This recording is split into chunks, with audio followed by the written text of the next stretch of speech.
Folks, Black Star Network is here. Hold no punches. I'm real revolutionary right now. Support this man, Black black media. He makes sure that our stories are told.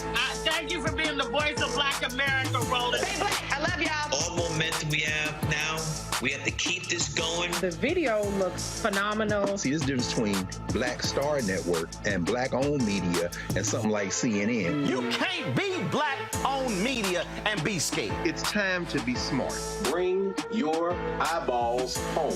You dig?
Today is Tuesday, September 19th, 2023, coming up on Roland Martin Unfiltered, streaming live on the Black Star Network. The White House says state-run land-grant HBCUs are owed nearly $13 billion. Education Secretary Miguel Cardona and Ag Secretary Thomas Vilsack sent letters to 16 governors discussing the gaps in funding at these black schools. Conservative judicial activist Leonard Leo is under investigation for his efforts to install judges on federal courts, including the U.S. Supreme Court. Congresswoman Summer Lee will be here to explain how he's gotten away with this. Birmingham cops released the Bodycam video of the high school band director getting tased and arrested. We'll show you what led to that confrontation. And a black father and his two kids get harassed by a Kansas City, Missouri museum employee while the family is just trying to enjoy the displays. We'll show you this video. Plus, Vice President Kamala Harris continues her Fight for Our Freedoms college tour.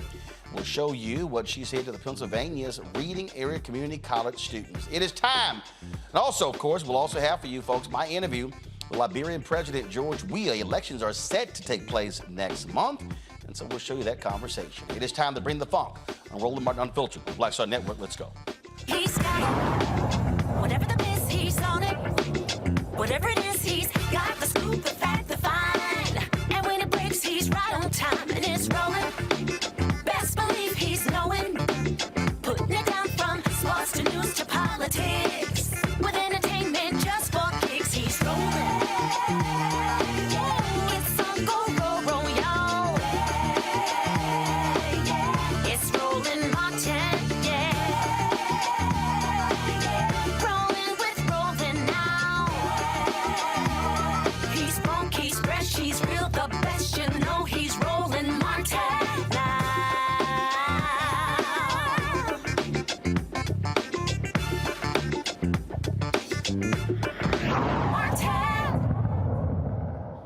Folks, we've been covering the story dealing with the Alabama redistricting case. Of course, and how the Supreme Court kicked it back, and how Alabama has defied the U.S. Supreme Court because they want them to take another stab at it. Now, there was an investigation that was done that breaks down how conservative activist Leonard Leo, formerly head of the Federalist Society, the same guy who's gotten $1.6 billion from a conservative billionaire to essentially use that money any way he wants to. This now has resulted in, again, this dark money being used to fund many of these legal battles taking place all across the country. Well, based upon some recent reporting, what we are now seeing is how all of these things are linked together. Now, what's also amazing in the story that's being reported is that these conservatives, they in essence have said to one another that they've gotten the heads up that Brett Kavanaugh is likely going to switch his vote and likely side with them to keep from having to create a second black district. What their goal is to invalidate Section 2 of the Voting Rights Act. Joining us right now from D.C. is Pennsylvania Congresswoman Summer Lee. Glad to have you on the show. This story, Congresswoman, I actually haven't been able to hear can you hear me? Of what's been happening right now. Congresswoman, can you hear me? I can hear now, but this is actually the first thing that I've been able to hear. Okay, all right. We started. Okay, not sure. This is in typical Zoom 2023 era. That this is the first thing that I can hear. All right, so can you hear me now? I can hear you now. Got it. Okay, so we got you. All right, so this story that people have been talking about that details these various conservative efforts to impact the court. What really jumps out in this story is this notion that they essentially have gotten the heads up that Brett Kavanaugh is going to rule in their favor. And so Alabama, when they hear this from this Virginia law firm, so their whole deal is perfect. We're just going to completely ignore the Supreme Court, pass new maps, and hope and appeal this thing all the way back to the Supreme Court to get a second bite at the apple. So when you have these people who say you should not have more oversight of the courts, we literally have a Supreme Court now that is bought and paid for by conservative billionaires. Yes.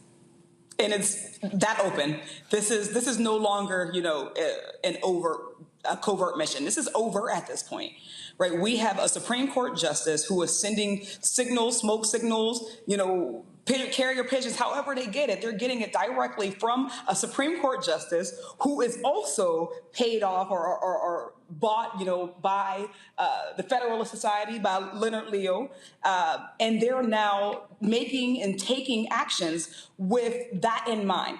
Right. So we know that this is going to lead or can lead to further erosion of the Voting Rights Act. Like the implications on Black folks, on Black communities for this, are immeasurable. And yet we can see, we've seen and we've heard the stories about before this case, we heard the stories about Alito being flown out. We heard the stories about, Clarence Thomas and all the gifts that they're getting. We heard about how, these what folks are calling sugar daddies, right, are giving openly and explicitly to Supreme Court justices who are supposed to be the model of ethics. They're supposed to be, they're supposed to uphold, justice, and justice is supposed to be blind, but here we have folks who are unapologetic in their unethical behavior.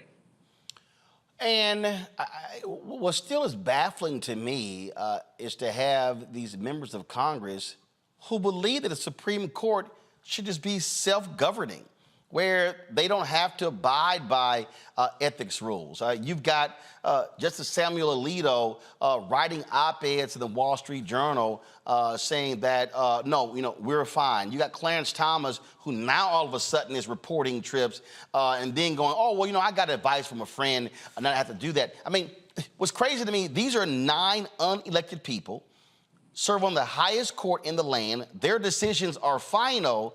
And there's this brazen attitude of, we don't have to tell y'all a damn thing. Who we hang out with, we could take free trips, private planes, yachts, things along those lines. And, oh, trust us, we're impartial. First of all, Brother Roland, I don't believe for half a second that there are members of Congress who actually believe that the Supreme Court should not have any oversight. What we're seeing right now is a decades-long effort from Republicans, from right-wing activists to have a court stacked in their favor. And because it's operating, doing exactly what they've been wanting, eroding protections for LGBTQ plus people, eroding protections for Black folks, making it harder for Black students to go to school, making it harder for folks to vote, democracy reform, because they're actually doing all of these things that they've wanted, that they've been asking for. Now, all of a sudden, they don't believe that the Supreme Court needs any oversight. They don't believe that there are any ethics violations when folks are literally being flown out and they're spending time on yachts with people who will know and influence the outcome of their cases. If this were a liberal court and they were doing things like accepting luxury gifts, we wouldn't hear the end of it. If this was a court that was ruling in favor of civil rights, of rights for Black folks, this would not be the reaction from the right court. So what we have to talk about is their hypocrisy. And we can never take our feet off the gas when we talk about their hypocrisy, because they'll tell you one thing and they'll say one thing out loud and then they'll do another thing. And even if we see them, they will keep saying it until people believe them. This is the story. It's from alreporter.com, and the headline says, "Dark Money, the backstory of Alabama's redistricting defiance," and by Bill Britt. And it is stunning, anybody who reads this story and they go through it and you see it, and you see what is clear, what is brazen, where these conservatives literally, how you have the paying of money to Jenny, to Clarence Thomas's wife, and how that's being circumvented, literally hundreds of thousands of dollars. And then how Leonard Leo is using all of these different organizations and shell groups to funnel money to various individuals. And then, like, here's a perfect example. It says here, go to my iPad. In addition, there now appears to be a significant connection between Alabama's post-Milligan map redrawing process, Leo's powerful national dark money network, and Kavanaugh. The tangled web of previously unreported ties centers around Marshall, Alabama Solicitor General Edmund LaCour, dubbed the architect behind Alabama's voting rights defiance, and the D.C. area law firm Consovoy McCarthy, the firm founded by William Consovoy, a now deceased former clerk to Justice Clarence Thomas, who represented Shelby County in Shelby County v. Holder. In Shelby County, the Supreme Court invalidated Section 4 of the Voting Rights Act and this vital pre-clearance provision, and it goes on and on. The thing that is crazy, do progressives understand what these folks are doing? I mean, do they fully understand that these folks have multiple billionaires who are funding this because they want to control the Supreme Court? Because what they've decided is, if we don't control the White House, don't control the House, don't control the Senate, we can still control the country if we control the Supreme Court. I'm going to speak for a progressive. I'm going to speak for me. And absolutely progressives understand this. Progressives understand this more than other people because we are also being attacked by the exact same entity to keep us out of office. When we think about the influence of dark money, we're talking about the Supreme Court. But this isn't the only place where we're seeing that influence. We're seeing that influence on Congress, on local and state government, and it's almost certainly tied to the exact same people. Paul Singer, who is one of the folks in this dark web, this tangled web that we're talking about, is also in the tangled web of keeping progressive Black women out of Congress. This money that's coming in is only tangled and only a tangled, dark, deep web because we don't have transparency, because we don't have protections since imposed in Citizens United. And that is intentional. If we can't track where people are giving their money, where we can have organizations, super PACs, whatever it may be, who are able to collect money from billionaires who don't ever have to disclose, who don't have to be in the open with their hatred, don't have to be in the open with their racism, but can still make moves, can still pull strings. We're seeing these connections all throughout our government and throughout our system. But people don't want to talk about, money and politics when we talk about democracy reform. But this all impacts Black people. If we can't get Black folks into the Senate, into the United States Senate, then how are we going to confirm judges who care and understand how important getting dark money out of the Supreme Court is going to be, right? So these things go hand in hand. Last question for you. When I try to talk about judges and how critically important they are, people sort of gloss over. There are a lot of African Americans who say, well, I want to see this. And I keep saying, you could ask for a whole bunch of stuff, but don't think for a second that even if you get it, if it gets passed by Congress, you're not going to have some white conservative group sue to stop it from happening. Yep. The money going to Black farmers. And we could go on and on and on. And what we're seeing, we're now seeing Ed Blum. They've dropped their lawsuit today suing West Point because the Supreme Court did a carve out in their affirmative action decision saying that it's in the national interest to continue affirmative action at the military academies. They're now trying to sue West Point. They're not even happy with that Supreme Court decision. They want it all. And I keep saying to Black folks, do not play around with the 2024 election, because what these people want to do is going to have a direct impact on our children's children. And if we sit at home, and then I had some dude shouted at me in the car when I was in Atlanta on Sunday. Man, you keep talking about the Democrats. I'm going, let me be real clear, player. I said, if the right wins the White House and wins the Senate, Clarence Thomas, Samuel Alito, they gonna retire. They want to lock down. And matter of fact, you may have one of those liberal justices retire. They would love a 7-2 hard right Supreme Court and go appoint some other 45-year-old who's gonna be there the next 40 to 50 years. And that's been their play the entire time. For decades and decades and decades, the Republican Party has been meticulously implementing their judicial strategy. Went over and appoint people, extreme conservatives, to federal bench, younger and younger, because we know that these folks serve longer.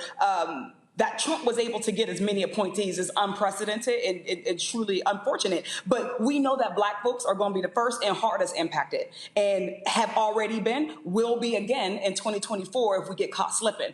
Affirmative action was the first big hit that we've taken, but it wasn't a surprise. It was no more a surprise than Roe v. Wade. These are things that they've explicitly said they're coming for when they get the seats. They said they're coming for it if we win, and we keep turning a blind eye. But on the same token, we also need the Democratic Party to create urgency around that. Yep. Make the stakes known in Black communities. And you can do that by supporting Black candidates who speak their languages. We can't just say that we want Black folks to come out and show out without showing them that we are going to support people who understand them, who walk their walk and talk their talk. We can do both at the same time so that we can make it easier for Black people to feel invested, to feel like they have a vested interest. But there's more to come. There's absolutely more to come with the Supreme Court. There's more to come if Trump is in office. So we have to make sure that we're covering all of our bases in educating and empowering the electorate and in expanding the electorate. We found women who are galvanized now because of the fall of Roe. Well, we need to go and get those same Black folks who should be galvanized because Roe impacts us. The same Black folks who are galvanized because affirmative action falling impacts us. Black folks because Citizens United impacts us. Because erosion of queer rights impacts us. We have to make those stakes clear to us. Well, it is definitely going to be a busy year. And yeah, they are executing that strategy. And I keep telling people, there's a way to stop them. Beat them at the ballot box. That's how you beat them, because if they don't win the White House and they don't control the Senate, they cannot appoint their judges. That's how you beat them. Congresswoman Summer Lee, we appreciate it. Thanks a lot. Thank you so much. Folks, going to a break. We'll be back. We'll talk with my panel about this. Also talk about HBCU funding. The Biden administration is saying $13 billion. States, pay up. We'll discuss that next right here on Roland Martin Unfiltered on the Black Star Network.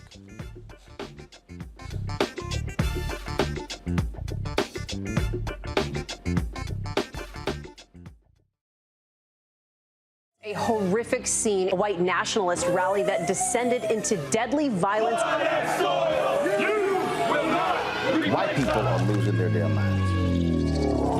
As an angry pro-Trump mob storms the U.S. Capitol, we've seen We're about to see the rise of what I call white minority resistance. We have seen white folks in this country who simply cannot tolerate black folks voting. I think what we're seeing is the inevitable result of violent denial. This is part of American history. Every time that people of color have made progress, whether real or symbolic, there has been what Carol Anderson at Emory University calls white rage as a backlash. This is the rise of the Proud Boys and the Boogaloo Boys. America, there's going to be more of this. Here's all the Proud Boys, guys. This country is getting increasingly racist in its behaviors and its attitudes because of the fear of white people. The fear that they're taking our jobs, they're taking our resources, they're taking our women. This is white fear.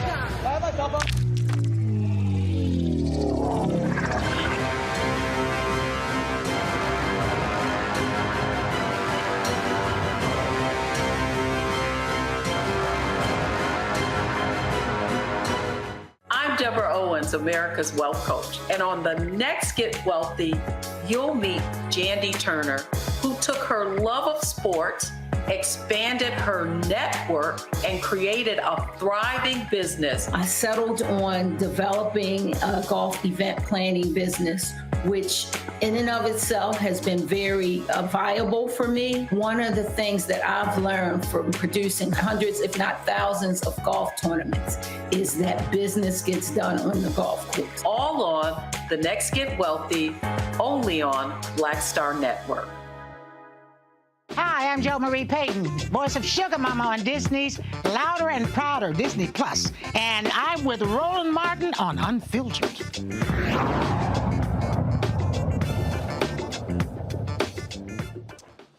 All right, folks, let's bring in my panel right now. Mustafa Santiago Ali, of course, former senior advisor for the EPA.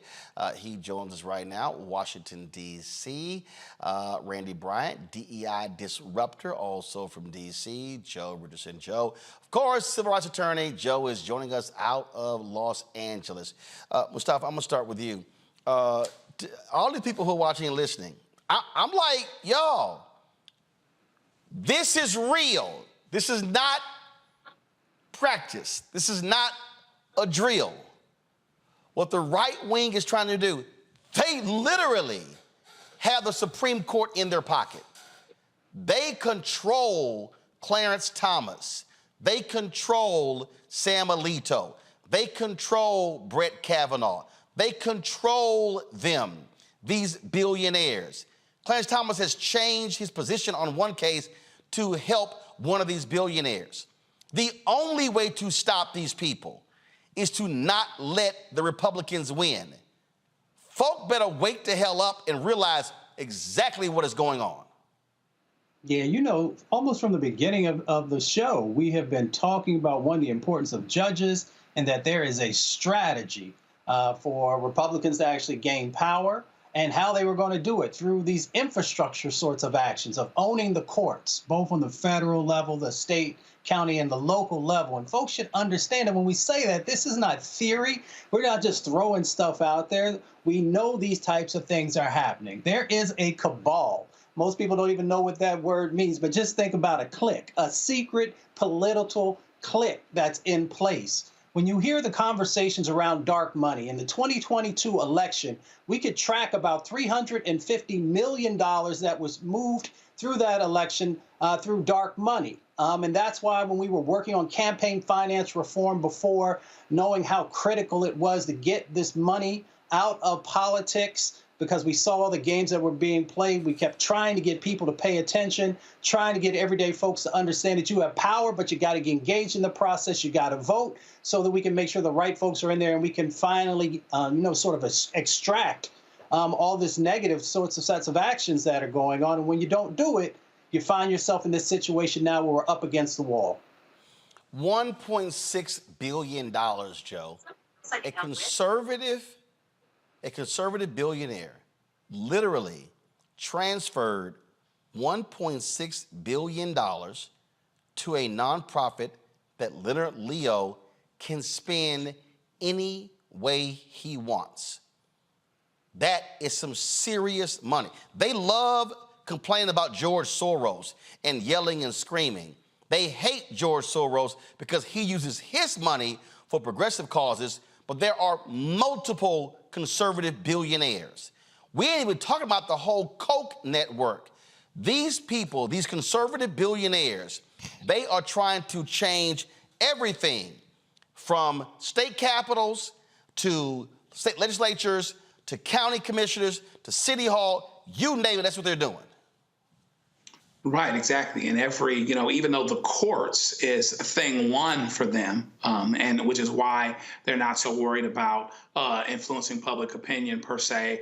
The Republican Party didn't have a platform, if you remember last time. It was just re-electing Trump. But still, they're to still do work at the bottom as well, something that maybe we didn't pay attention to the best way that we could have. But your fallback is knowing in some situations it's your first resort, and your other situations it's your last resort, that you have a Supreme Court that supports you. They had to, dark money is a trip, man. They had to know in Alabama that somehow, some way, they thought that they wouldn't be just banging their head trying to do something again that would not have success. And now, in a world where in order for your institutions to be trustworthy, they have to avoid the appearance of impropriety entirely. If Kavanaugh ever changes his vote on this issue and it comes back, well, then the image is ruined. We know what's going on, and this confirms it. He's not going to be able to confirm it any other way, but, seeing it any other way. But the problem is they don't care anymore. That's what's happening. That's why it's happening so openly. They're not even playing around and faking it like it's something other than what it actually is.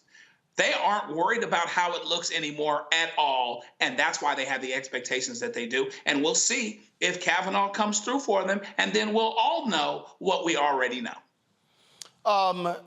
Randy, this is what when I say I'm trying to warn these people.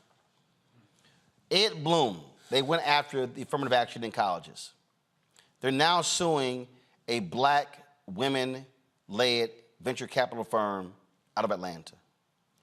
They've sent letters to law firms saying your race-based programs, your efforts to get more black and minority lawyers in the field, we're going after those. You've worked in corporate America. They're going after every corporate program, every affinity group in corporate America. They're doing this because the Supreme Court is allowing them to do so. A federal judge in Tennessee ruled in favor of a white woman over the federal 8A program. Now they've had to change that as well. There is nothing that they are not going to go after. And so for any black person who is sitting here giving me BS about why they don't want to vote and how it doesn't matter, Randy, they need to understand anything that black people have done to try to advance, they are going to go after it now. I feel like being the black female Paul Revere and riding through the streets and yelling at my people like, wake up, the end of the Spike Lee movie, because they are already currently going after everything. There are lawsuits right now that are fighting against elementary schools that have programs to promote diversity.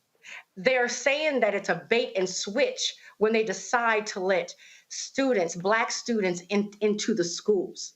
So they're trying to bar us from everything. There is a lawsuit going against the black graduations that they have at Ivy League schools. I mean, things that seem somewhat innocuous, they want to be gotten rid of. They don't want anything that appears that it would benefit us in any way.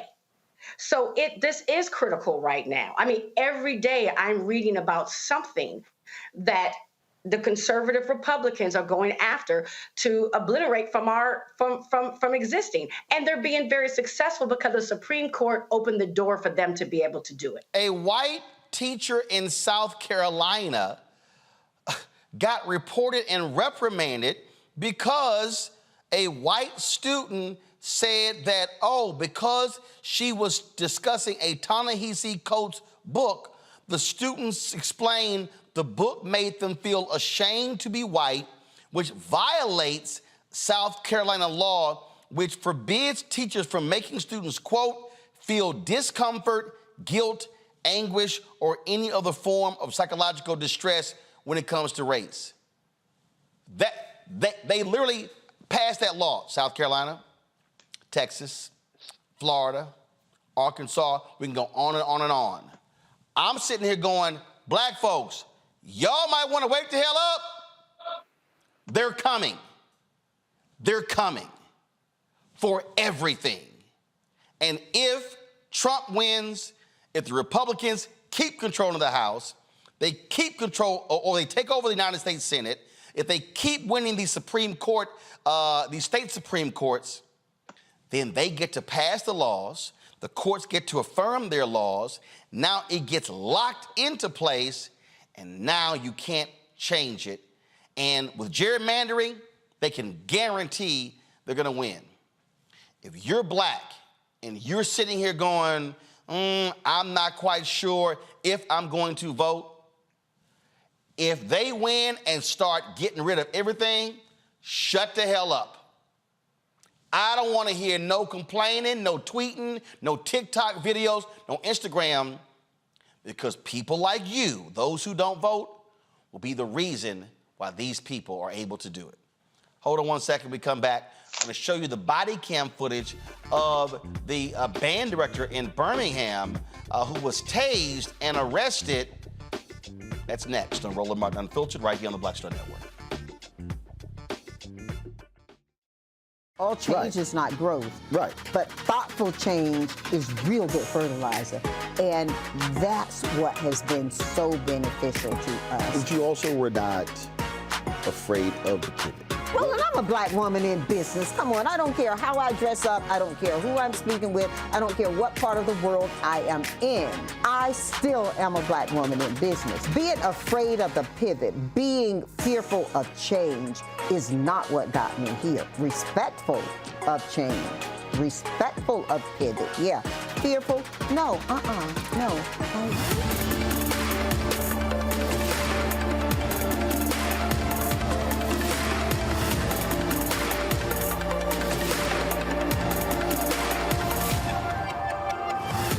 When you talk about blackness and what happens in black culture, we're about covering these things that matter to us, speaking to our issues and concerns. This is a genuine people-powered movement. There's a lot of stuff that we're not getting. You get it, and you spread the word. We wish to plead our own cause. Too long have others spoken for us. We cannot tell our own story if we can't pay for it. This is about covering us. Invest in black-owned media. Your dollars matter. We don't have to keep asking them to cover our stuff. So please support us in what we do, folks. We want to hit 2,000 people, $50 this month, raise $100,000. We're behind 100,000, so we want to hit that. Y'all money makes this possible. Checks and money orders go to P.O. Box 57196, Washington, D.C. 20037-0196. The Cash App is $RM Unfiltered. PayPal is R Martin Unfiltered. Venmo is RM Unfiltered. Zelle is Roland at RolandSMartin.com. What's up, everybody? It's your girl, Latasha from the A. And you're watching Roland Martin Unfiltered.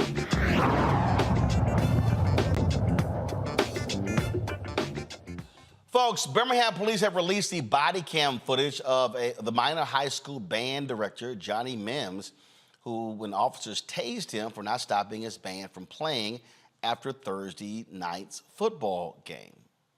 Check it out.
Take it that way.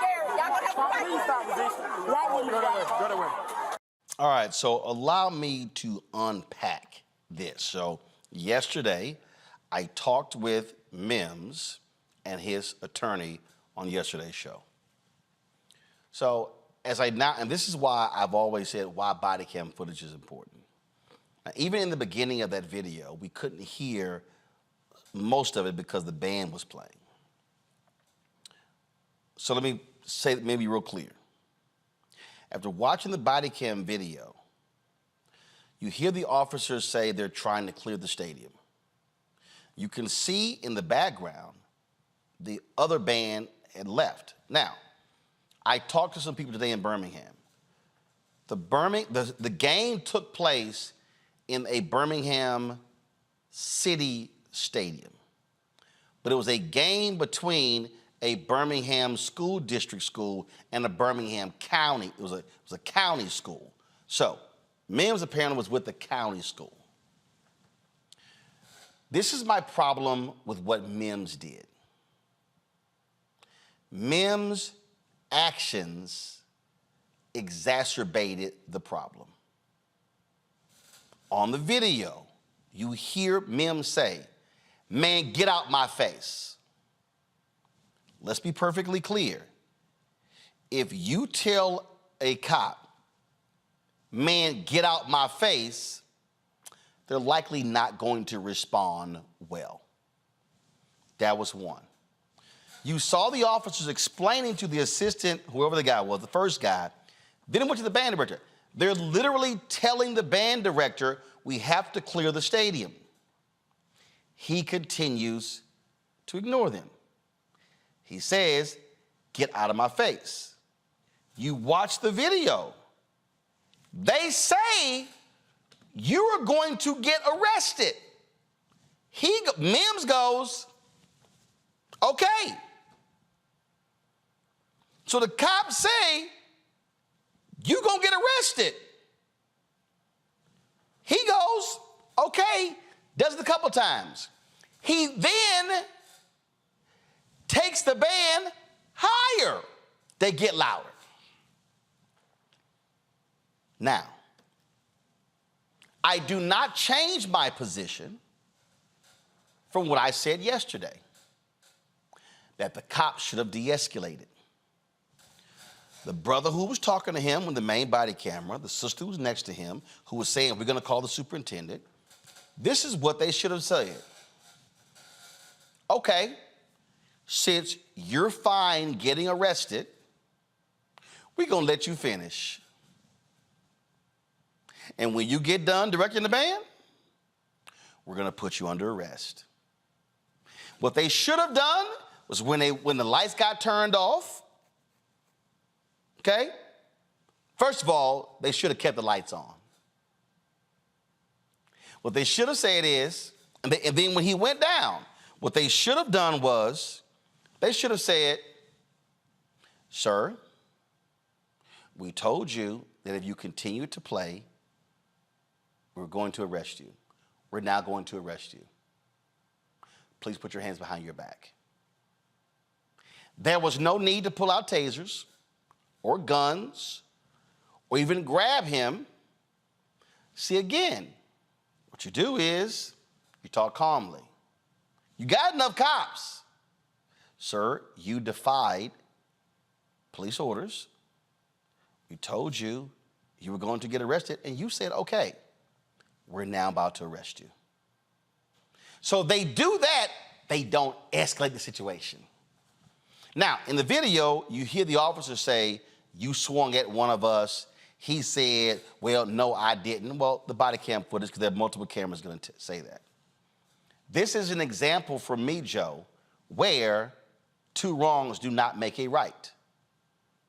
I totally understand our discussion yesterday, but Principal Mims was wrong to tell the cops multiple times, I think in the video it said 7, "Man, get out my face." Joe, he was wrong. Yeah, and here's the thing. I remember speaking to some kids a few years back out of college, and we were talking about how they can survive a police contact. And they took it to mean that they were, we were telling them to be soft and to relent or whatever else. And what I said to them is I said, I'd rather have a discussion with you after you survive the contact than to have a discussion with your parents because you didn't survive the contact. And so, one of the things you have to do, and he has to remember even, Brother Mims here, is that he's got kids watching him, right? And so he's setting an example for better or for worse in that, maybe it doesn't cost him his life. Maybe he survives and he does survive that way. But is it a situation where he is beyond reproach entirely, or where there's enough gray area where basically this is just going to be a bunch of people shouting at the rain in each direction and nothing's going to happen moving forward? Now, he's got a problem. The problem that the police have is that, because fairly or unfairly, in the eyes of many Black folks, the police and people, from an authority standpoint in that regard are working from a deficit anyway, right? And so if they're working for a deficit and if they really think that's unfair, what that means, life is unfair. I tell people all the time, when somebody says something that's unfair, well, is it real? What's really going on is that people will put police in a box and depending on who you are, deservedly so. And so what happens is you have to go above and beyond. The police were never in danger. They had an opportunity to plant goodwill with everybody there, including those young people who may be traumatized by the experience, even if Mr. Mim has some responsibility towards it. And they blew that opportunity. They weren't in any physical danger. Well, and look, and obviously the principal, he was heightened. This to me again, Randy, is where if you're the cops and you see you're dealing with an agitated person, you then don't get agitated as well. But again, seeing the video here, and I'm taking into account the conversation yesterday, the band director was wrong. The band director should not have said, "Man, get out my face." He was wrong. The band director could have said, "Officers, can we play for 60 more seconds?" No, he didn't do that. He was disrespectful to the officers. He was wrong. But it doesn't mean they also should have tased him. Right. And police officers are typically called because someone is wrong, because something wrong is happening. And so police officers need to have the skills to be able to deal with those situations in a way that serves everyone the best, and not in a way where their egos become so involved that they forget. I feel like everyone forgot the children that were there, because those kids will never forget what they just witnessed. And it was an opportunity for them to build, the police officers to build some goodwill within the community. I could not help but to think, although the band director was wrong and could have handled it better, my mind goes to, why is he acting this way? Why is this so important to him? Right? And so I just wonder, and as a person who has been at schools where I was in like one of only Black children, and then the absolute reverse, I wonder, because I believe there's so much focus on killing Black joy, right? And that if there's a school up the street that's predominantly white and those bands are able to play a little bit later, but here you have this brother trying to, the kids were clearly enjoying what was happening. It was a good activity that keeps them out of trouble. And it always, like, our joy has to be shut down and policed. But here's the deal, though. Again, Mustafa, first of all, and again, I get it. First of all, I can't tell you what neighborhood the stadium is in. I can't tell you what the conditions are outside. But here's the deal, and I've been to a lot of high school games. And it's very simple. If it's time to go, it's time to go. I get the fifth quarter. I totally get it. I fundamentally believe, and I've asked the question, I've not gotten the answer yet. Does the Birmingham Independent School District have a policy that states once the game is over, we allow the bands to play for a certain amount of time? That's the first question. What is the actual policy once the game is over? Now, I can tell you, when Beyonce's concert was over, they were like, time to leave the stadium. I've been to NFL games, NBA games. All right, folks, game is over. It's time to clear out. Those things actually happen. So to avoid this in the future, the school district, the stadium, must have a clear defined policy that's articulated to everyone in terms of how we respond. If the cops are supposed to clear the stadium as soon as the game is over, maybe they give people 10 minutes to sort of, high five and hug and whatever. But it's time for you to go. I just still believe, I'm a firm believer that how people handle things determines how things end up. This is not me saying the band director had to sit here and kiss the cop's ass, but I'm just telling you right now, if the cops are telling you to do something and your response is, man, get out my face, 7 times, it's about to be a problem. Well, we saw that it was a problem. So, yeah, there's still unanswered questions, and folks need to know what those are. So, as you stated, there's clarity for folks in the future about what the set of expectations are. But, there are also these other dynamics, and we touched on those. One, when you utilize tasers, you have no idea about what someone's health situations are. They can very easily end a life. The other part of it is, as Randy said and Joe said, these kids are going to be traumatized. They're going to have to carry that now for the rest of their life, and it's going to be much more difficult for them to see law enforcement in a positive way. But the most important part is that you got to use your brain, especially in the society that we currently live in.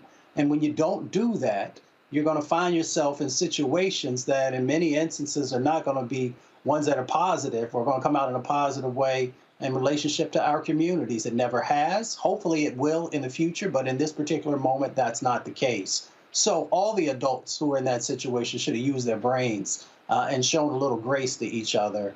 But the reality is you got to follow what police officers are saying, as long as it's not going to, end up putting you in a dangerous situation. Indeed. All right, folks, going to a break. We come back. Black family in Missouri just trying to sit here and enjoy themselves. Why is a white man following them? Daddy not happy at all. We're going to show you that video on the show as well. Plus, Vice President Kamala Harris makes another tour on her Fight for Our Freedoms college tour. We'll show you some of that. And when I was in Liberia last week, I sat down with the president of Liberia, George Weah. We're going to show you that encore presentation of that. And, of course, the elections are taking place next month there in Liberia. Folks, you're watching Roland Martin Unfiltered on the Black Star Network. Don't forget, YouTube folks, hit that like button, y'all. Easy thing to do, hit the like button. Support us in what we do. Join the Bring the Funk fan club. Senior checking money orders, P.O. Box 57196, Washington, D.C., 20037-0196. Cash App, $RM Unfiltered, PayPal, R Martin Unfiltered. Venmo is RM Unfiltered, Zelle, Roland at RolandSMartin.com, Roland at RolandMartinUnfiltered.com. Be sure to get a copy of my book, White Fear, How the Browning of America is Making White Folks Lose Their Minds. Available bookstores nationwide. Download the audio version on Audible. I'll be right back.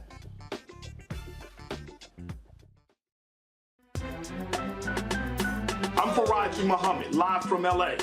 And this is The Culture. The Culture is a two-way conversation. You and me. We talk about the stories, politics, the good, the bad, and the downright ugly. So join our community every day at 3 p.m. Eastern and let your voice be heard. Hey, we're all in this together. So let's talk about it and see what kind of trouble we can get into. It's The Culture. Weekdays at 3, only on the Black Star Network.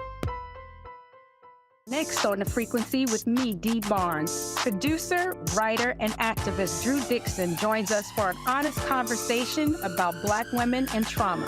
Right here on The Frequency on the Black Star Network. On a next, A Balanced Life with me, Dr. Jackie, we're going to be talking about common sense. We think that people have it, know how to use it, but it is something that people often have to learn. The truth is, most of us are not born with it, and we need to teach common sense, embrace it, and give it to those who need it most, our kids. So I always tell teachers to listen out to what conversations the students are having about what they're getting from social media, and then let's get ahead of it and have the appropriate conversations with them. On a next, A Balanced Life with me, Dr. Jackie, here at Black Star Network.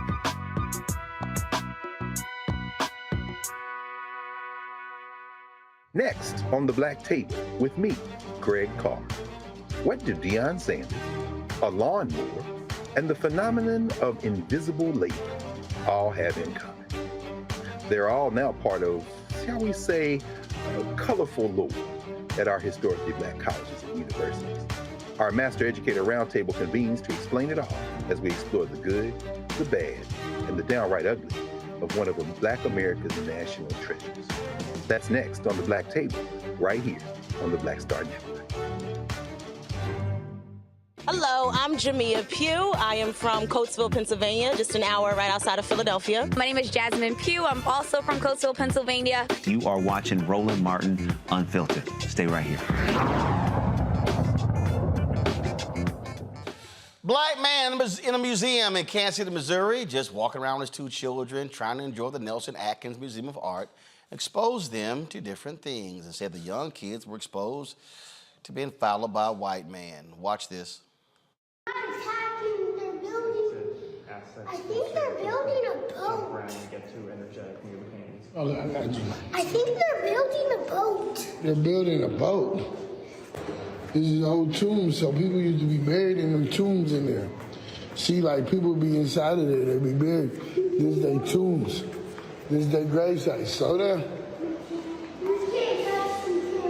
Yeah, people will be buried in those. In their grave womb, you know, it's a tomb or whatever.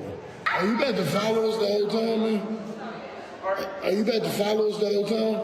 Sir, I'm just making... I'm asking, I asked you a question. I didn't say nothing else. Are you about to follow me the whole time? Because if you're going to follow me the whole time, then give us a goddamn tour. I know how to control my kids. You asked me to make sure they don't run. I'm not going to do that.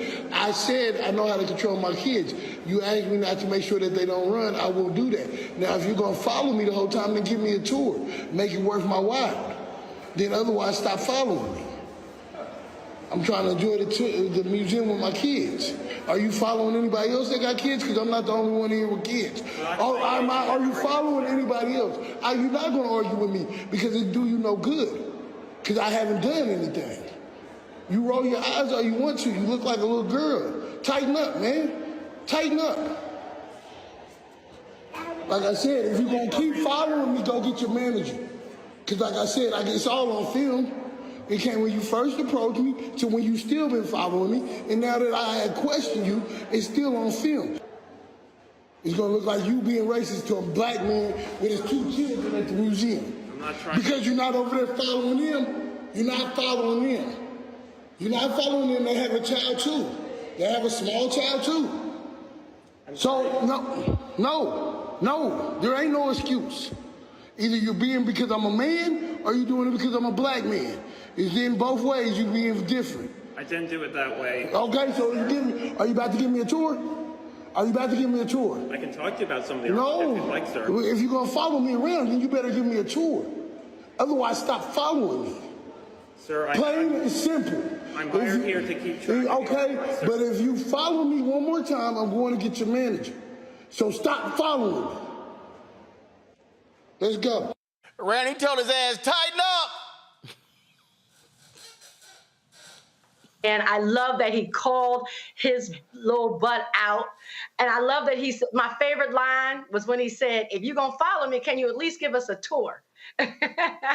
Make him uncomfortable instead of being uncomfortable. You have this father trying to educate his children and being harassed. It's absolutely unacceptable.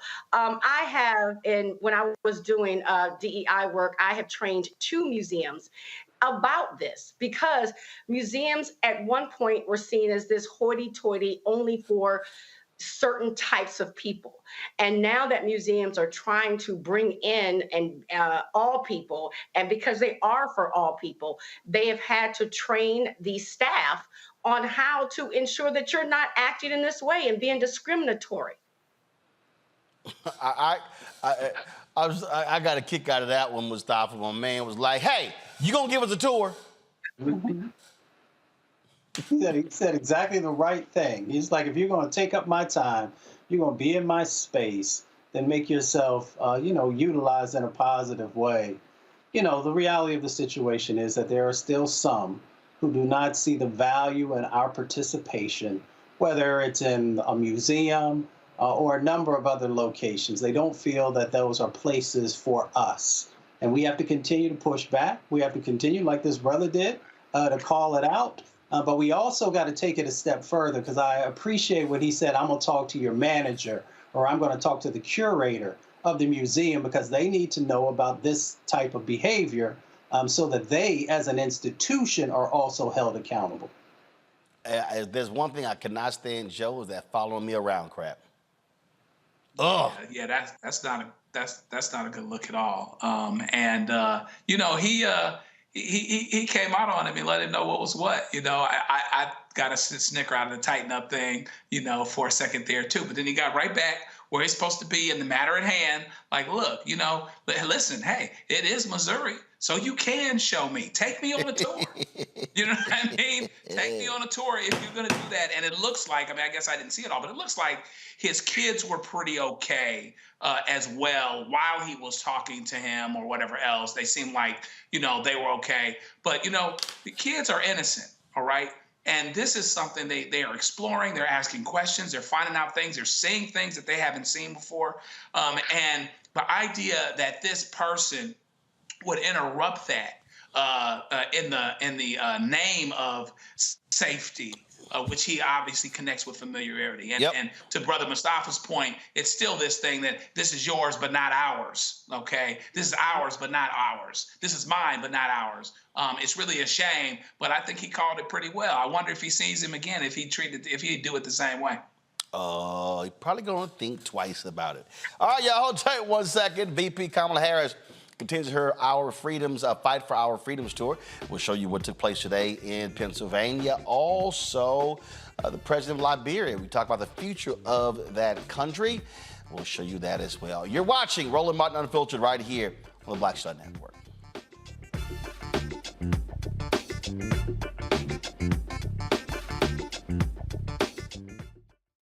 I'm Deborah Owens, America's Wealth Coach. And on the next Get Wealthy, you'll meet Jandy Turner, who took her love of sports, expanded her network, and created a thriving business. I settled on developing a golf event planning business, which in and of itself has been very viable for me. One of the things that I've learned from producing hundreds, if not thousands, of golf tournaments is that business gets done on the golf course. All on The Next Get Wealthy, only on Black Star Network. I'm Faraji Muhammad, live from LA. And this is The Culture. The Culture is a two-way conversation. You and me. We talk about the stories, politics, the good, the bad, and the downright ugly. So join our community every day at 3 p.m. Eastern and let your voice be heard. Hey, we're all in this together. So let's talk about it and see what kind of trouble we can get into. It's The Culture, weekdays at 3, only on the Black Star Network. All change is not growth. Right. But thoughtful change is real good fertilizer. And that's what has been so beneficial to us. But you also were not afraid of the pivot.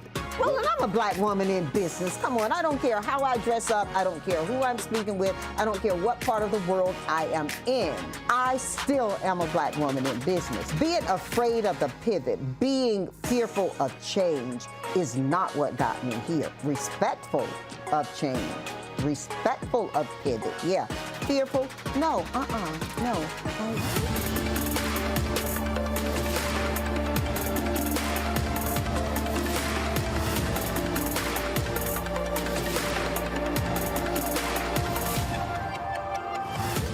My name is Lena Charles, and I'm from Opelousas, Louisiana.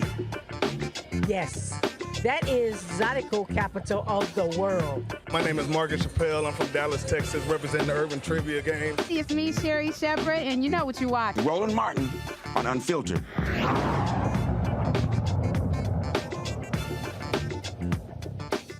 Today is National Voter Registration Day in Pennsylvania. The governor, Josh Shapiro, issued new regulations that eligible voters will be automatically registered to vote upon receiving a driver's license or an ID card.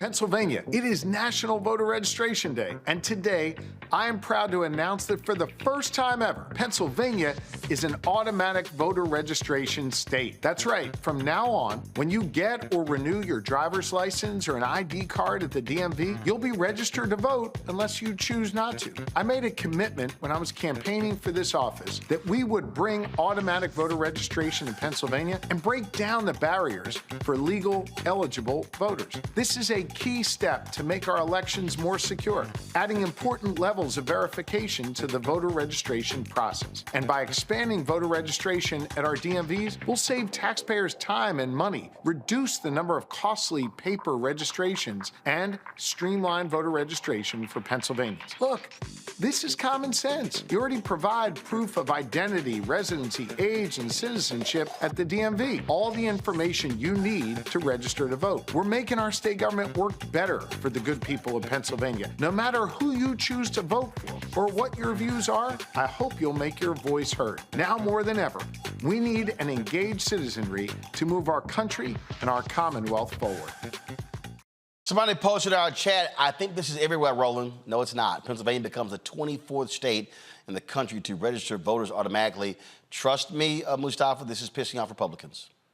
Oh, without a doubt, because let's be clear, they don't want you to vote, and they'll put any type of obstacle in place that they can. I mean, the reality is that everyone should automatically be registered to vote, and if you don't want to vote, you can opt out. Just like we opt into certain things, you know, if you have your name that's already on that list, you could opt out. And why is that important? Because, you know, the United States has one of the lowest voter turnouts of industrialized nations across our planet. So if we want to talk about democracy, then we should be focused on one of the key elements, which is the ability to be able to vote. And we should do everything that we can to eliminate the hurdles. Absolutely. And the thing here, again, Randy, when we look at automatic voter registration, we talk about ballot drop boxes, whatever. Republicans are doing everything to make it harder because they know shrink the electorate, better chance at win. They've even said you expand the electorate, give them more choices, they will lose. Right. And that's why I know they are mad about this happening, which makes me even thrilled. People should have, voting should be easy. It should not be burdensome. And so what he did is right. It supports democracy, giving people the right to vote and making it where it's not difficult. Because we know the Republicans do everything in their power to block us from voting. And they already are whining and complaining about this, Joe, which I don't understand because, I mean, if you turn 18 and you got to automatically register for a selective service or whatever the hell they still do, I'm like, this ain't that damn hard. But no, they do not want to make it easy. No, the game is to keep as many people from voting as possible. It's not about a battle of ideas anymore and debating those things. I mean, Jesse Jackson was talking about motor voter back in the 80s. And so it's great that the DMV in Pennsylvania becomes the DMV, the Department of Motor Vehicles and Voting. This is absolutely a good look. And Pennsylvania is showing a good example of some tough contested elections where the Democrats have been able to win and been able to do some positive things in office afterward. And I think it's a good, hopefully it's a good omen for other states and a good example to follow. Folks, today, Vice President Kamala Harris was in Pennsylvania at the Reading, Pennsylvania Area Community College since it's National Voter Registration Day. She told the students why they must do their part to make sure their voices are heard. In 2020, we had a record voter turnout. Yeah. And in 2022, we had a near youth record voter turnout. Yes, so that's all y'all. So I'm assuming we have some people who voted for the first time here in 2020 and probably for the first time in 2022. And now we have people who are going to vote for the first time in our 2024 election, which is really exciting. Why is it so important that we use our voice? And how do we garner information to do so? So to your point, Annie, can I see a show of hands who voted for the first time in 2020 or in 2022? That's fantastic. That's fantastic. And by the way, today is National Voter Registration Day. So for everyone who is not yet registered, please use the celebration of today as a way to get registered. And I also want to give a shout out to the governor, because today they have announced that when you renew or when you apply for your driver's license or state ID, you're automatically registered to vote. So let's make sure, right, that we let everybody know. And to your point, so here's the thing. First of all, when I think about what happened in 2020, it always is that people will say about younger people, they're not going to vote. Oh, your vote won't matter. But we had record turnout in 2020 of young voters because they understood, just like these leaders understand, that of the many ways you can make a difference in our country, one of the tools that you have is voting to make a difference. So when people turned out in 2020, even though they were the doubters, I would say some of the haters, let's keep it real, record turnout, and it's because you voted that Joe Biden is President of the United States and I'm Vice President of the United States. It's because you voted, right? Yeah. Because young people, and in particular young voters, said we are going to direct and decide what is the direction of our country, we had a whole initiative that's about forgiveness of student loans. Now, the court just recently went against us on that, but we're not going to stop fighting for that. Because young people said we're not leaving it to other people to decide how we're dealing with the climate crisis. You know, I've heard young leaders talk with me about a term they've coined called climate anxiety, right? Which is fear of the future and the unknown, of whether it makes sense for you to even think about having children, whether it makes sense for you to think about aspiring to buy a home, because what will this climate be? But because people voted, we have been able to put in place over $1 trillion in investment in our country around things like climate resilience and adaptation, around focusing on issues like environmental justice, and understanding that despite what these extremist so-called leaders are trying to do when they're trying to get rid of DEI, diversity, equity, and inclusion, we know that we're going to stay committed to issues like equity, because here's the thing. Yeah, we want everyone to have an equal amount, but not everyone starts out on the same base. And so if you give everyone an equal amount, but you don't start out on the same base, you're still going to end up with people being treated differently. Equity says, let's take that into account. And young voters and young leaders are then in a position, and have been, to fight against these extremists who try to say things like DEI are bad. Because they don't want to have a conversation about equity and inclusion and have a conversation that's about saying, well, as a leader, can you pay attention to who's not in the room and then figure out a way to invite them in? Thank you. And leave the door open? Yeah. I mean, in low-income areas, Latinos make up about 15% of the voting population, and we only showed up to about 10% of the polls. 1 in every 4 youth are now Latino. And there's so much of a divide there of what you're saying. Like, how do we encourage our youth to come show up to the polls and get excited about it? Well, one is that we have to really remind each other, and to all the young leaders here, there is no better way to lead than to do it as a peer, meaning we can talk with young people about what they need to do, but when you are talking to your peers about how you know it makes a difference, your leadership is so powerful. And so talking with our peers and family members about the fact that when you vote, it actually determines whether the person who is holding elected office is going to fight for your freedoms and rights or not.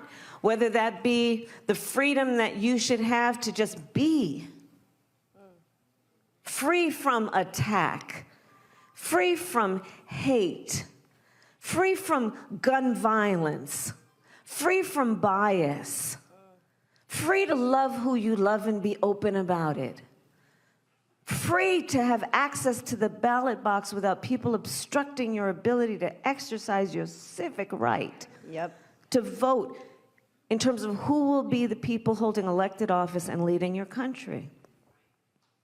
All of these things are at stake. Love all these folks who keep saying, and I had people tell me this, Mustafa, I never see the vice president. She ain't out here. And I literally said, Vice President Kamala Harris is, I think back to really me paying attention to politics since 1980. She has been the most visible vice president in my lifetime. I'm like, if you ain't see what she doing, your ass ain't paying attention. Well, my grandmother says you see what you want to see. So let's just be clear that there are some who don't want to see, how active she has been, how committed she has been, and that she would make an excellent president if the opportunity arises. I've never understood how our community, and we'll talk about our community, can love everybody else who's in their life. And I've never met someone who's been in my life who's never made a mistake. But yet when it comes to the vice president, because there was one thing that everybody kept talking about, then they wanted to devalue her and say that she was not representing our people. Every time that I've talked to her, every time I work with her, the first thing she was always concerned with was how will this impact our communities? How will this uplift our communities? So we need to really understand the value added that she brings to the political scene, but also to everyday people's lives, and start to rally around our own. Because other people rally around theirs when given the opportunity. It's time for us to do the exact same thing. And that doesn't mean that we agree with everything, but that means that we work with the individuals. If they have gaps, then we work with them to address those gaps. If they've fallen short, we work with them to help them to understand how to make sure that they're making the strides that we are expecting. But we should stop throwing our own underneath of the bus when they're doing everything they can to uplift our own communities. I just think, Randy, it's some folk who are scared to death. And I think it's two things also. This country is absolutely misogynistic, including from women. And I think a lot of the attacks on Vice President Kamala Harris, I think it's because she's a woman and because she's black. 100%. And when people say they don't see her working, I hope people are aware that mainstream media has never been kind to black folks and to women. So even when she's out there working, that's why it's so important, Roland, with your show, because let's not act like the mainstream media is going to give her her props or show what she's doing day to day the same way they would a white man. That's first, right?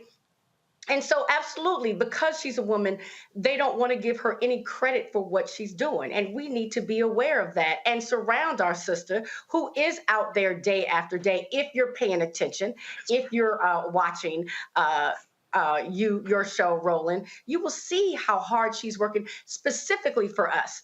I will say, too, though, that people also need to understand the way government works. I get so tired of hearing people saying, well, what did Barack do? Or what did Kamala do? I think they think that people could just go inside the White House and say, you know what?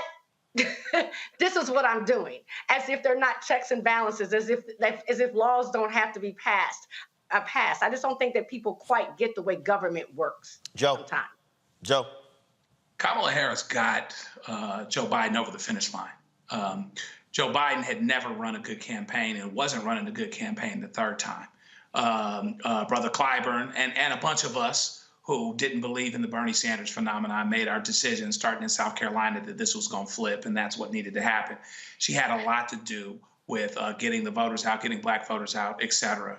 And I am very comfortable personally with her as a heartbeat away from the presidency. And so she doesn't get the props that she ought to. We've got to all get better. When I say we, I mean even black people, and particularly black men, about not being misogynistic. there is something to answer for. Hillary Clinton wasn't perfect, but she was a whole lot better than Donald Trump was. And, I've talked to some brothers in different spots who will just, reveal themselves and being misogynistic themselves. And so our vice president might get a bit of that. But what does she do? She just continues doing the work. I think she's going to be as important as she was previously. This tour she's doing right now is dealing with voting, is dealing with a lot of issues. It was great that she was in Pennsylvania at the time the governor did what he did. And so she'll continue to be important. But we have to make a decision to have the urgency that we need to do, that we need to have in order to come out and vote in what she's talking about. And unless and until the mainstream media covers her and wants to talk about what the president and the vice president are actually doing and not what Donald Trump is thinking about doing or musing about, we're going to still have to cover her the best way we can, like so. Yep. Joe, Randy, Mustafa, certainly appreciate it. Thanks so very much for joining us on today's panel. Thanks a bunch. Folks, got to go to a break. We come back. I sit down. George Weah, president of Liberia, of that country. The election is taking place next month. You get to see our conversation next right here on Roland Martin Unfiltered on the Black Star Network.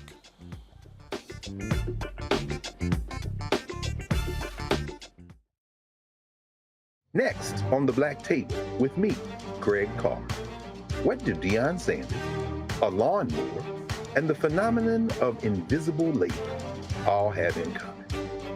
They're all now part of, shall we say, a colorful lore at our historically black colleges and universities. Our Master Educator Roundtable convenes to explain it all as we explore the good, the bad, and the downright ugly of one of Black America's national treasures. That's next on The Black Table, right here on the Black Star Network. Hatred on the streets, a horrific scene, a white nationalist rally that descended into deadly violence. White people are losing their damn minds. As an angry pro-Trump mob storms the U.S. Capitol, we've seen shooting. We're about to see the rise of what I call white minority resistance. We have seen white folks in this country who simply cannot tolerate black folks voting. I think what we're seeing is the inevitable result of violent denial. This is part of American history. Every time that people of color have made progress, whether real or symbolic, there has been what Carol Anderson at Emory University calls white rage as a backlash. This is the rise of the Proud Boys and the Boogaloo Boys. America, there's going to be more of this. Here's all the Proud Boys, guys. This country is getting increasingly racist in its behaviors and its attitudes because of the fear of white people. The fear that they're taking our jobs, they're taking our resources, they're taking our women. This is white fear.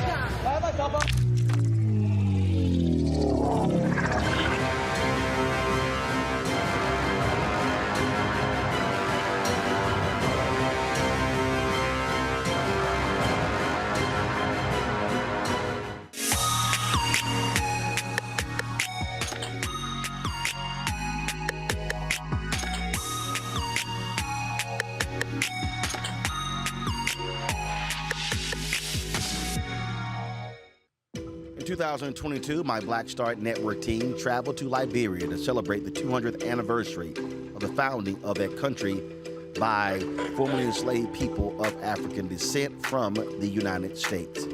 It was an amazing time. It was an opportunity for us to learn about the country, to see what has been going on in Liberia since the founding, but also since they had the devastating civil war that lasted 15 years.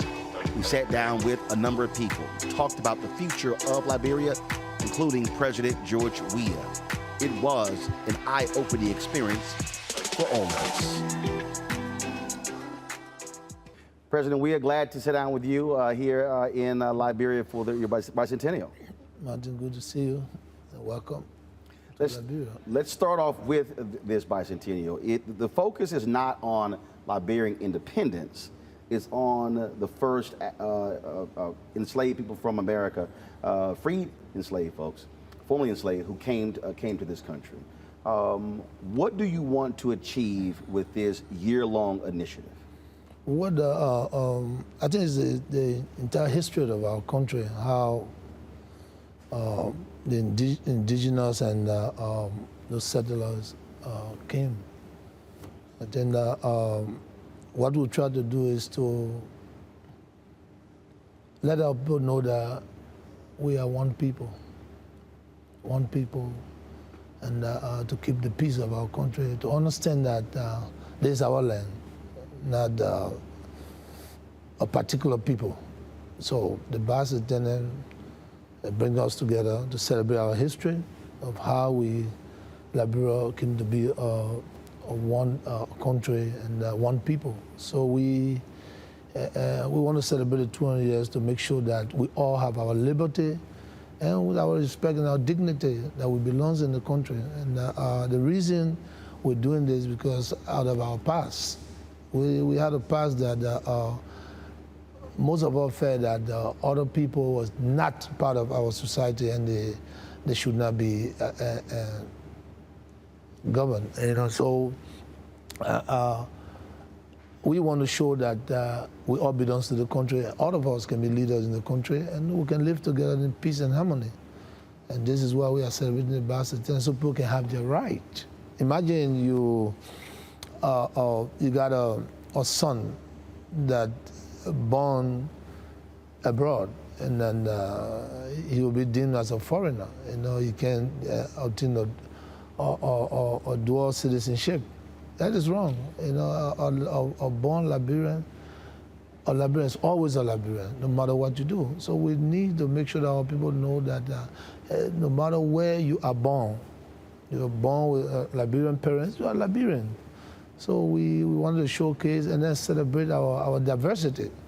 I think it's important for us. And this is why we are promoting the bicentennial so people can come home and develop their country and have a place in their own home, and not to be to believe that they are marginalized, they are not accepted.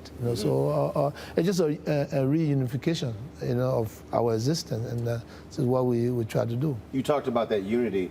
Let's say there's someone who has Liberian parents, but they were born in the United States, but they moved back here. Will you extend them the right to vote?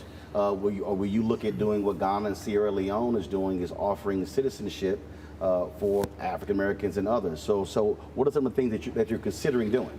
What if you had a Liberian parent, you are born in either America or France, I mean, you're a citizen of the country. That's the first thing we have to recognize. We cannot alienate you because you were born in another country. Automatically, you should be a citizen. So I'm promoting that a born Liberian is always a Liberian. So just like if I had parents and they were in the military and they were in Germany, even if I was born in Germany, I'm still an American citizen. Yeah, but you are a Liberian because you're born with a Liberian parents. Right. That's the point we're trying to raise. That's the point. Imagine my son, Timothy. He was not born in Liberia, but that's my son. Right. You understand? You were born in America, and he bear an American passport. How can a Timothy Weah, he plays for American national team, how can a Timothy Weah is not a Liberian? I don't think it's fair to our children, Our country, most people left here because of the Civil War. And they obtain citizenship everywhere, for greener pasture. But at the end of the day, they have to obtain a visa to come here or get their second passport. And some people are hiding their passports. You understand? You shouldn't be hiding. You should bear a Liberian passport and the country that you're from. I think it's the right thing to do. We talk about rights, human rights. That's their right, the right of their forebears. Your thoughts about extending citizenship to others in terms of wanting them to make Liberia home, again, similar to what Sierra Leone and Ghana has been doing? Yeah, we're trying to do so. And this is why we proposed the dual citizenship the other day. And I will hope that our people accept that, because it's important. It also builds our economy. Because when people feed at home and people believe that they have a place, they invest, And if you look at the world today, and the United States and France, Europe, as you can see, a lot of people have immunity and they invest because they believe that it's their home. So they have huge investment and stay right there and invest. Let's just talk about what do you want to see in terms of a relationship specifically with African Americans? I mean, the reality is this is the only African nation where African Americans have found the country. And I can tell you there are many African Americans who don't even know the story, don't even know the history. You have folks who came from Virginia, Mississippi, and North Carolina, and Ohio. And so with the celebration, are you looking at doing bicentennial celebrations in the United States to also galvanize the 1 million Liberians there and to teach others about this history? Well, I think what we did here, I mean, it can be a standard everywhere in our community, you know, to make sure that people are joined together, you know, for a common goal.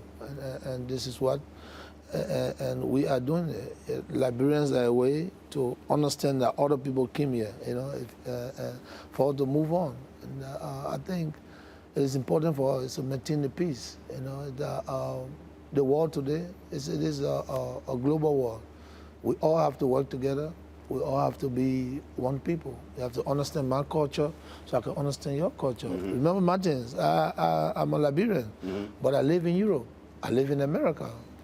I was accepted by different race of people, you know, the different color of people.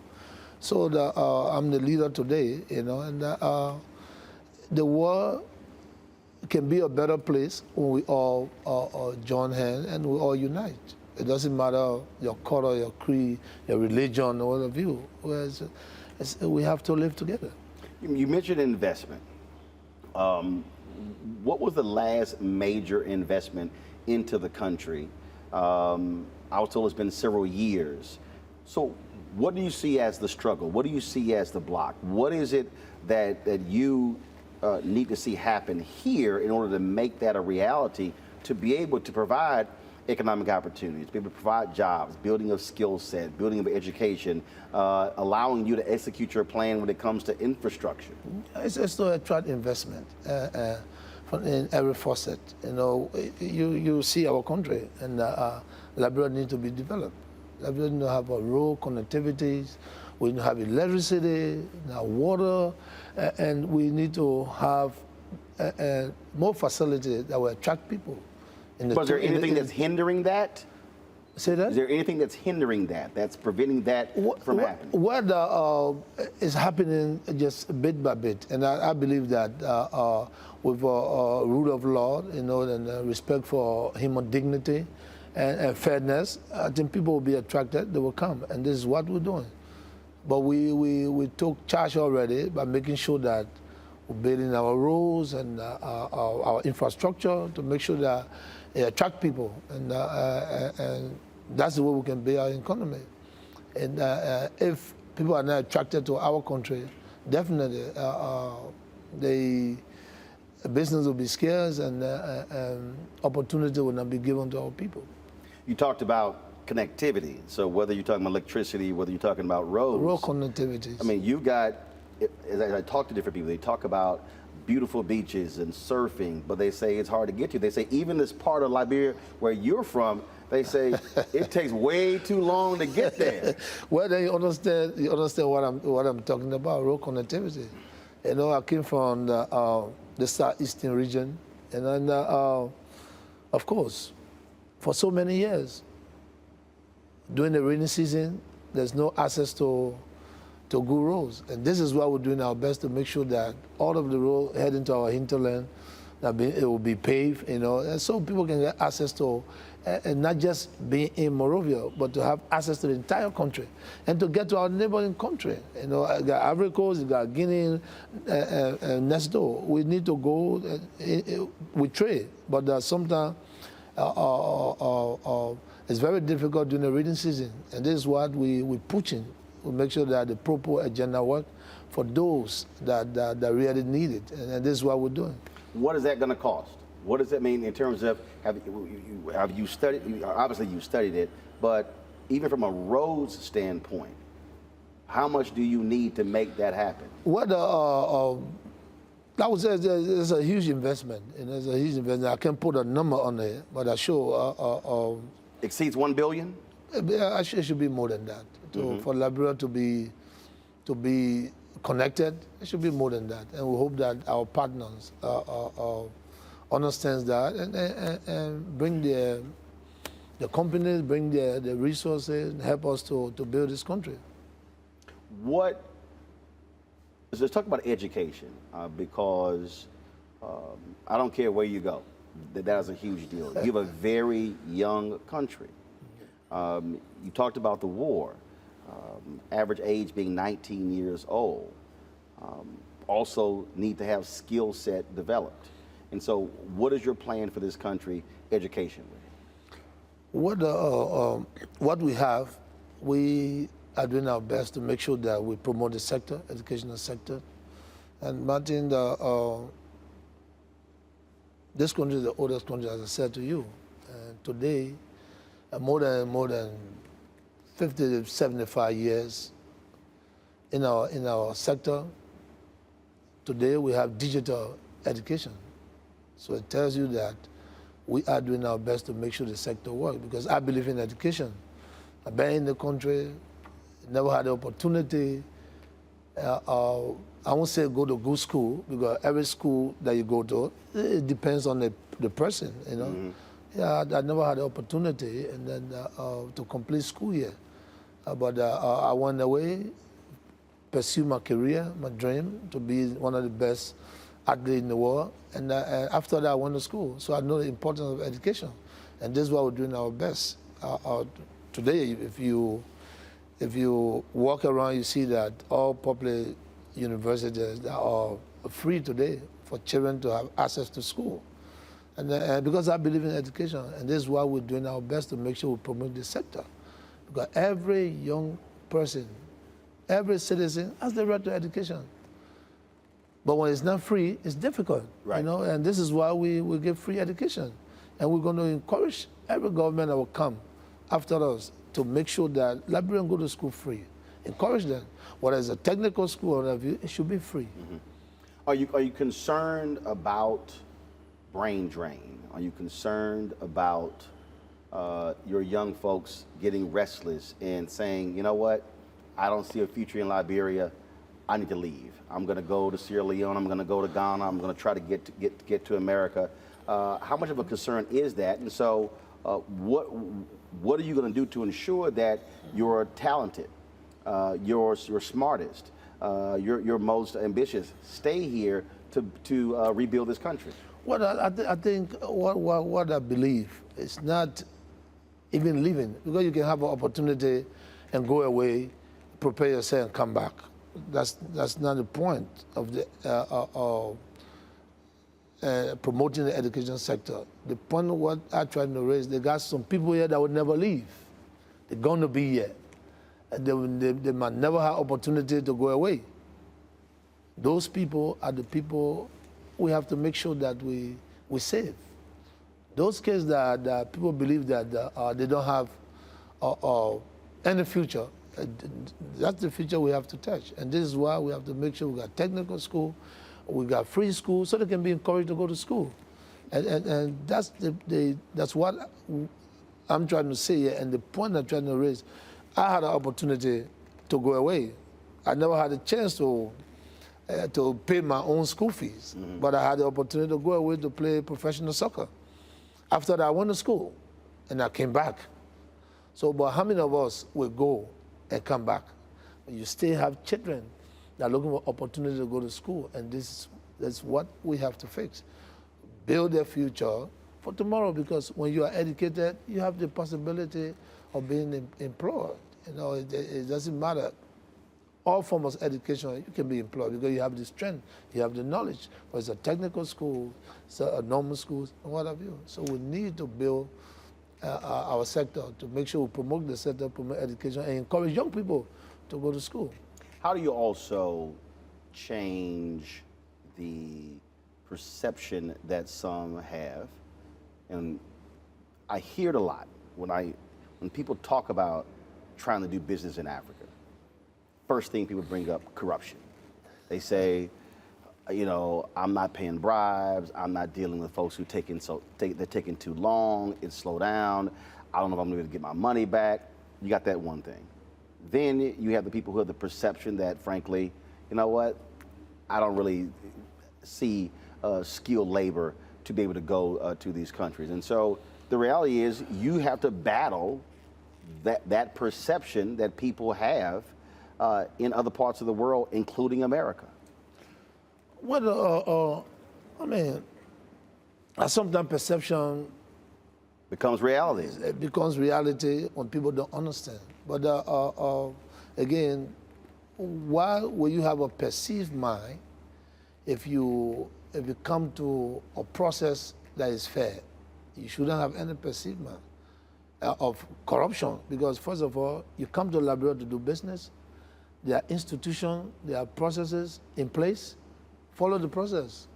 If you circumvent the process, you may fall into people, you know, everywhere in the world, even in the United States, in France, you got people that are con artists. Yeah. You're waiting for those people that they believe that they are vulnerable to take advantage. So the best thing to do is when you go to a country to do business, you have the processes there, you have the legitimate agency that you do business with.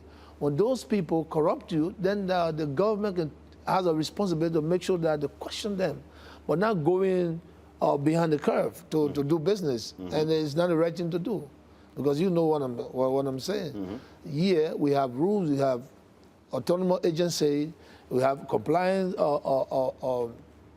institutions that are responsible to make sure that people come and invest.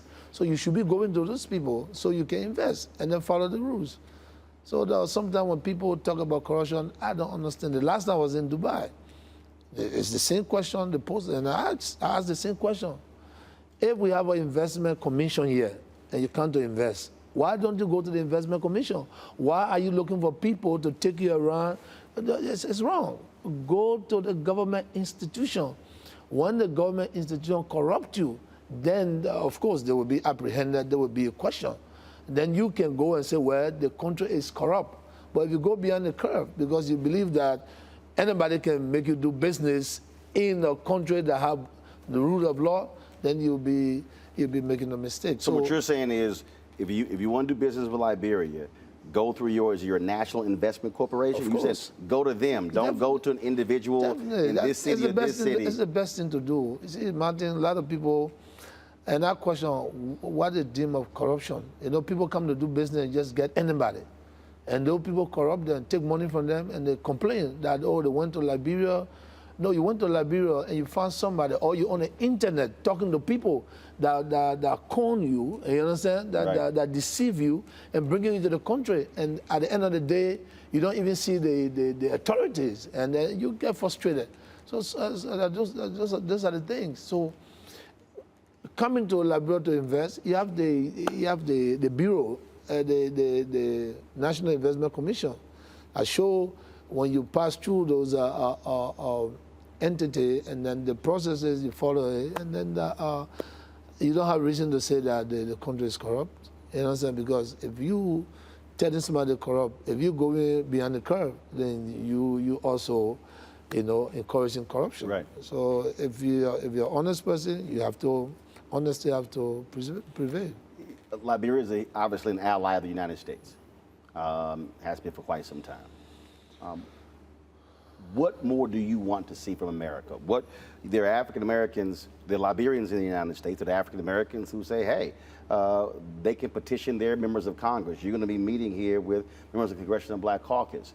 What more do you want to see from the United States when it comes to helping rebuild and grow Liberia? What the question I want to ask you, if Americans believe that Liberia is developed? I'll answer it this way. I don't think a lot of Americans even know about Liberia. Okay, so we need to. And then they don't even. First of all, they still see Africa as a country versus a continent. So you see, so but those that we work with, which is the Congress people, they believe that they have done well. But look at our institution. We are partners. Are they satisfied with what they see, or they believe that Liberia needs to advance more than what it is? Security, the rule of law, and what have you. We are prepared, we are willing to work with them. So Liberia, which is the oldest independent African state, you can see, just a couple of years, we trying to obey our rules. So how long we never had a rural connectivity? even our institutions. Here, our government don't have their own building. They rent from other people. So it's a honest country, you know. So wait a minute. You're renting from other people, but government offices? Wow. It's always been like that, and this is why we are trying to make sure that government get into our own facility, so it can be able to reduce the government budget, the cost. So we are partnering. We still talking. We still convincing them to make sure that this is the country that we all learn the history. We read. You understand? Now we are leaders now. So sit down with our counterparts and say, hey, the country needs to be more than what it is, you know. But again, they are doing their best. You know, they're doing their best. We're working together to make sure that we make sure the rule of law is in place and people have their rights and what have you. We talk about democracy, you know, and for democracy to prevail. Martin, I'm the former peace ambassador for this country, and what I always said to my people, you listened to me the other day. Without peace, our war will be difficult. You understand? So the only way we can gain growth is when we foster peace with unity. It's the only way we can gain growth. Without that, it's impossible, almost impossible. You know, during the disarmament, you know, and I said to the kids, you can hold the guns as long as you want to hold it. It will never benefit you, because it is the wrong thing. So you need to lay down arms and go toward a path of prosperity. We're heading towards a path of prosperity. This is not about politics. And I'm not a politician, and you know I'm not a politician. No. I'm an administrator that came into politics because I wanted to change certain things. Right. Today, we have known that in the village where I live in 1975, today we'll have a solar light. We have a light. We have the huts being removed, and we build a home, free home for those people. And so, in every facet of our society, we want to see those things. We want to see change. We want to see change, where people can easily live in their homes and they can use even a bathroom without going outside. So these are the things we're doing. That's the proper agenda, is to awaken everybody, so we can be a light to face our institution, to build the life of our people, to encourage them, to even invest in our education center in the rural area, because everybody has the responsibility to the growth of this country. We need to fight very hard. You know, it's not just corruption and this. Some people are limited. We need to help those people that are limited. So, 50 years from now, 100 years from now, there's someone who is reading, the Liberian student, and they're reading, and they come across your name. What do you want them to say, not about what you did on the field? What do you want them to say 50 years from now about your presidency? What, as I always said, you know, when I live here, when my children, are in the society with those people that I lead, when they point the finger at them, they must say, wow, this boy, father, was a nice, a kind, and a good president. So they can live with them when I'm not here anymore. And this is what I'm doing, everything to make sure that we help our people. So tomorrow, nobody can point finger on my children and say, well, look at him. If father was here, he didn't do anything. So everything that I do, I want the society to see honesty and to see that we try to improve the lives of our people. You know, it's not about what I've done already on the field, you know, but I know when I live here, those honest people will see there will be a legacy, there will be a mark, and they were going to see that, wow, George Weah, everybody thought that he was never going to make it. Today, this is what we got. And I'm fighting hard, Martin. It's not an easy task, but I want to build this country for the time I'm here, you know. And it's all honesty, you know. This is my country. I live in the country. I ran the street of this country. Everywhere in the ghetto, you just name it. You understand? I went outside to promote the image of this country. During the war, I was from one refugee camp to another refugee camp. And this is why when I talk about peace, I know how they live in refugee camps. And I'm back here, and I'm the president. And that's why I ask every Liberian, it doesn't matter what you think, keep the peace of this country. There's no need to be boisterous. There's no need to be rude, you know, be humble.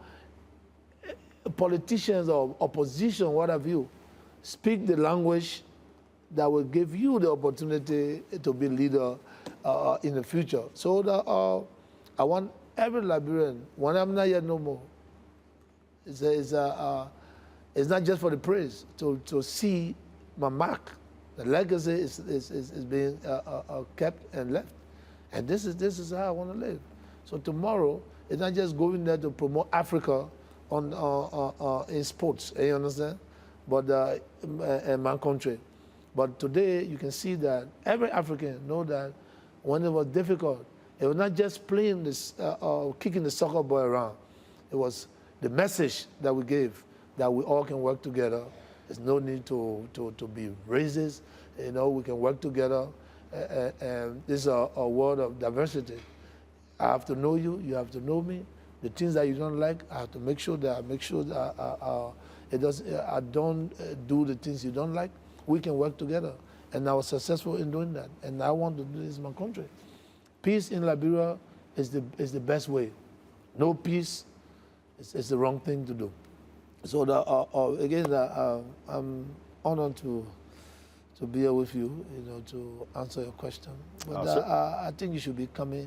You should be coming often. You know, encourage people to come. This is a beautiful country. It is. Warm people, kind, hearted, good people. You know, in every society you will see some.